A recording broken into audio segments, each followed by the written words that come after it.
Okay, so the Eagles just got some big news ahead of their matchup with the Bengals that changes things significantly, as they just got a somewhat surprising injury update on one of their more crucial defensive players. Meanwhile, Jalen Hurts has been under fire again this week, as a new narrative that Hurts can't read the defense has been making headlines, with some comments from Greg Cosell being the driver of it. But is this narrative about Hurts actually true? Plus, the Eagles defense is in for a pretty good test against this loaded Bengals offense, but why does it seem like they could be set to have another good game? And for the offense, what are the chances they continue to trend up as well? We're going to talk about that and all the other news heading into the Eagles matchup with the Bengals starting right now. Hey guys, welcome to the Philly Fan 21 channel. If you're new, I'm Evan and I cover all things Philadelphia Eagles. And we are just a couple days away from the Birds showdown in the jungle with the Cincinnati Bengals, and what no doubt is going to be a pretty good test for both sides, as obviously both squads are really talented teams with high expectations, but they both kind of each had their rough moments this year, probably the Bengals more so than the Eagles, but now both teams seem to be trending up as they're each on 2-game win streaks, and this will surely be a good midseason test for both squads. Now, last time these two teams played, it was Joe Burrow's rookie season in 2020, while Carson Wentz was still the quarterback for the Eagles, and neither team was very good, and the game ended in a 23-23 tie. So hopefully this weekend we get a different result, because I think we can all agree that nobody wants to see any game end in a tie, and obviously the teams are completely different and no game is the same. But the 2024 Eagles are going to want to replicate something that the 2020 Eagles did in that game, and that's sack Joe Burrow, as then rookie was brought down 8 times in that game. So the Eagles pass rush now is definitely going to want to recreate that in this matchup, and it seems like they're going to have a very real chance to do that, as not only have the Birds been much better at getting to the quarterback these past 2 games, as they had 5 sacks against the Browns and 8 against the Giants, but the Bengals also haven't exactly been the best at protecting Joe Burrow, as they're ranked 18th in the NFL in sacks given up per game. So this game definitely is going to be a big opportunity for the Eagles to get after the quarterback, and for some of their pass rushers to just continue to improve, and that includes the second-year man Nolan Smith, who has been one of the guys that's gotten better and better each week, to the point where he's now been making a very real and noticeable impact. But he's not satisfied, and he's hoping that both he and the entire defensive line can keep up their positive play against Joe Burrow and the Bengals this week. And I wouldn't say nothing clicked, but we just working hard, man. We just working hard, working together, working as a group, and just trying to fly around. And we know we got to step it up even a little bit more this week, because we got big Joe Burrow, and I played him in college, and I know he's a dynamic player. Let's hope the defensive line can step it up another level in this game, like Nolan said, because again, I really do think that this is going to be one of the biggest keys to the Eagles winning the contest, because I mean, the Bengals aren't a very good running football team, as they rank just 28th in yards per game at 94.3, so it's clear their offensive identity is passing the football, and things run through Joe Burrow, Jamar Chase, and T. Higgins. And for the Bengals offense to have a successful outing, it has to be on their backs, and they have to be the ones making big plays. So if the Eagles can contain that run and then just get the Bengals offense behind the chains a little bit and put them in some 2nd and 3rd and longs, that'll really go a long way in helping put them in a good position to just get after Joe Burrow, get some sacks, and make him uncomfortable all game long. And if they do that, that'll not only limit his impact, but also the impact of his elite receivers in this game. Speaking of which, the Eagles secondary and defense is going to have a really tough time with this group, as they're obviously one of the best receiving cores in the entire league, and if that defensive line isn't able to get home or get pressure on some plays, that's a really scary thing, to have Joe Burrow in a clean pocket looking for Jamar Chase and T. Higgins one-on-one downfield. And we also have to remember that part of the defensive line getting home in the first place is the corners and defensive backs having good enough coverage to make the quarterback hold onto the ball for a little extra time, just to give the pass rush that extra second or so to get to the quarterback. So Darius Slay, Quinyon Mitchell, and the Eagles corners certainly have their work cut out for them, and they have to be ready for this tough matchup with these talented receivers that the Bengals got. Speaking of which, Darius Slay recently just talked about facing Chase, Higgins, and Burrow and the challenges they present. This is going to be a great matchup, just because you know who they are, as from the quarterback standpoint to the receiver standpoint. They are, one of the best duos in this league. Chase right now is playing absolutely amazing, being as like I'm for sure seeing him as definitely the number 1 receiver in the league right now with what he got his statistics. Can't even get that word out with his stats and everything, right? And he's doing a great job right now, man.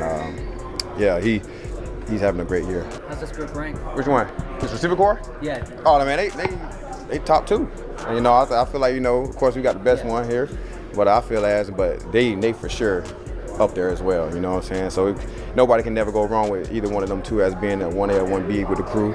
These guys are really talented, you know what I'm saying? It's going to be a great matchup for us. One of the better receiver corps we're going to win against this year.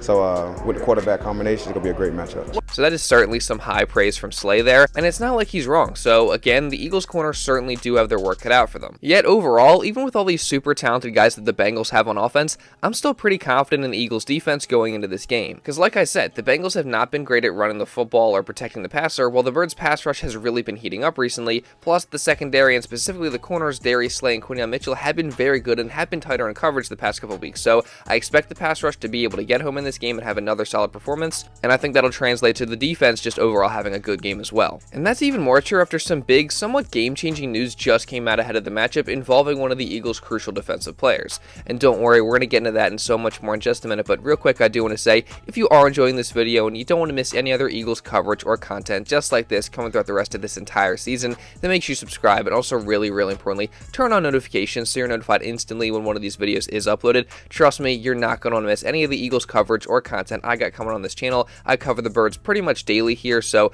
again, if you guys don't want to miss any of the latest news, then make sure you subscribe and turn on notifications, and also drop a like to show some support. It really does help me out a ton, and it's completely free. So let's see if we can get to at least 600 likes on this video. And now, with all that being said, let's get back into the video. So as I was saying, the Birds just got some big news just ahead of their matchup with the Bengals that does definitely change things a bit. As when the week of practice started, the Eagles were missing their best linebacker and leading tackler, Zack Baun, who exited the Giants game a little bit early after suffering a shoulder injury.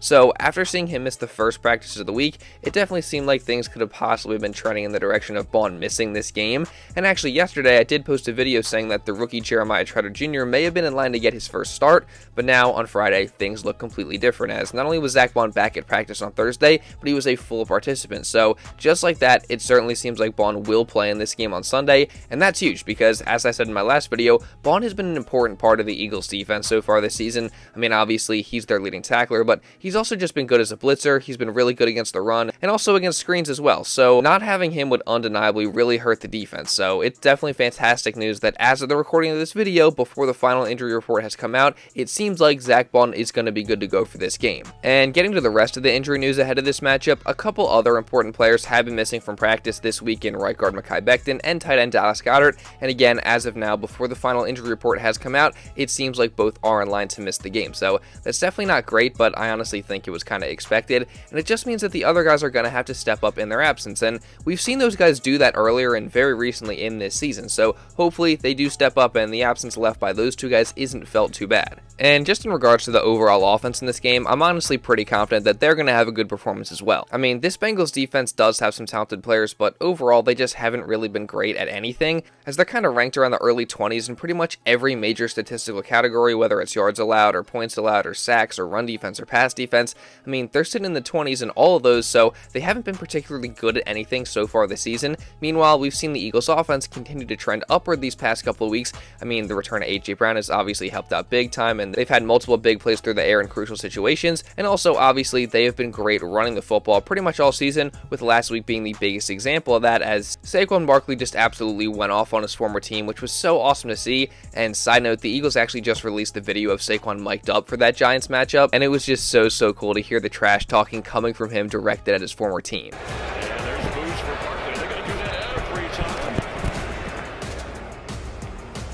Boy, I'm gonna get booed. How long that last? The whole game? I'm gonna shut him up. You a little ass boy. I'm in the end zone. You a little ass boy. Ha ha ha! Get your ass up. Get your ass up. Come on, baby. Come on, baby. Come on, baby. Hurts will keep. He will get pushed. And he did not get in. Do it again. Hey. Okay, do it again. Line up. Hey, line up. Do it again. Hey, do it again. Hey, do it again. Line it up. Here we go, back to back. What's good? What's up? What's up? What's up? What's up? Popping all that shit. Popping all that shit. Line it up. Line it up. Come on, man. Line it up. Line it up. And you knew the play. Yeah, I already got mine. You ain't doing nothing. I already got mine. And you missed your open field tackle. You still a rookie. Little ass. Yeah. Belt to ass. Belt to ass. Yeah, that honestly got me super fired up and makes me love Saquon even more. But getting back to this matchup with the Bengals, I really am just expecting another good game from Barkley and the Eagles on the ground. And in regards to passing the football, I definitely think that the Birds can have success there as well in this game, because again, the Bengals have not been great defending it, and we know what type of weapons the Eagles have at pass catcher. That being said though, there have actually been some more questions surrounding the guy throwing the football this week in Jalen Hurts. As now, there's talk that Hurts has struggled to read a defense this year, and he's missing all these reads and stuff, with the main source being Greg Cosell, who just said this about Hurts. They're a difficult offense to watch right now. Jalen Hurts is not playing very good football. They're a running football team. Their defense has played a lot better the last couple of weeks. Now, people can say they beat the Giants and the Browns, and that's fair because those are two of the lesser offenses in the league. But if you just look at what they're doing and how individuals are playing, they're playing better on defense. But the Eagles can't sustain, if they want to be a true playoff team, they can't sustain the way they played last week. Your quarterback has to be a bigger factor. Jalen Hurts, for whatever reason, Ross, and he's played a lot of football games, and you do them in the preseason, so you're familiar with him. For whatever reason, he's just not seeing things clearly right now. Basic concepts he's not seeing, and that really handicaps and hamstrings your offense when your quarterback just can't execute basic concepts, and that's what he's struggling with right now. I want everybody to focus on, as I screwed that up, Calcaterra, because as he crosses right to left, right here is where the ball has to be thrown, and it's just so late. Well, mesh is never meant to be caught outside the numbers. For some reason, Jalen is struggling with the mesh concept. Look, has Hurts missed some reads throughout the season? Yes, absolutely he has. But you know who else has? Literally every single other quarterback that has played. I mean, it's a part of the game and it happens. And yes, I get that Cosell is saying that Hurts specifically has really struggled with it and compared to other guys and specifically on that mesh concept. But it's just hard for me to buy into that when the past couple of games, Hurts has played efficient football, he's been accurate, and he's made some big time plays, all while not turning the football over, which was the big criticism for the first 4 games of the season. But now that he's been cleaner with that, I guess it was time for the media to find a new narrative to try and tear him down with. So I guess all of a sudden he's lost his ability to read basic concepts and make the correct throws. Yet there are videos like this one posted by Isaiah Rodgers Hive on X that showcase that he has been able to make this specific read that everyone, including Cosell, has been saying that he can't make. So I don't know, man. I feel like this whole thing has been overblown as per usual. Has Hurts missed reads this year? Yes, but he's also made plenty of them, and he's gotten better as the season has gone on. And let's not act like the Eagles have ran the ball as much as they did in their last game in every game, and Hurts hasn't had games where he's put up a lot of yards. Like, he's had those games this season. You just got to go back and look at it. And also, when talking about Jalen Hurts and his play, I just want people to look around the league and see the level of play from all the other quarterbacks and compare that to Jalen, because if you ask me, I think Hurts looks pretty good compared to even some of the bigger name guys out there. There's plenty of guys that got more interceptions than him on the year, and again, I just am not buying into this narrative. But what do you guys think? Are you buying into this talk about Jalen Hurts not being able to read the defense and these basic concepts? You can let me know your thoughts down in the comments. But getting back to this game, I honestly am just feeling confident overall. Like I said, I think it'll be tough, but as long as the pass rush shows up, then defensively, I think they could very well have a solid game, even with all the talent the Bengals offense has. And then offensively, I expect another great day running the football and just another good performance that builds in the last 2 weeks. And for my prediction, I got the Eagles winning by a score of 31-24, so a little close, but nonetheless an impressive win over a talented football team. But what do you guys think? Give me your score predictions down in the comments below. And also, while you're at it, again, make sure you guys subscribe and turn on notifications so you stay up to date with all the latest Eagles news. Again, I cover the Eagles pretty much daily on this channel. And also, while you're at it, make sure you drop a like to show some support if you did enjoy this video. Again, it really does help me out a ton, and it's completely free. So again, let's see if we can get to 600 likes. And also, if you want to watch another Eagles video going over some news from earlier in the week, you can check this out right here. And now with all that being said, that's pretty much all I got for this one, guys. So thank you all so much for watching, and I'll see you in the next video.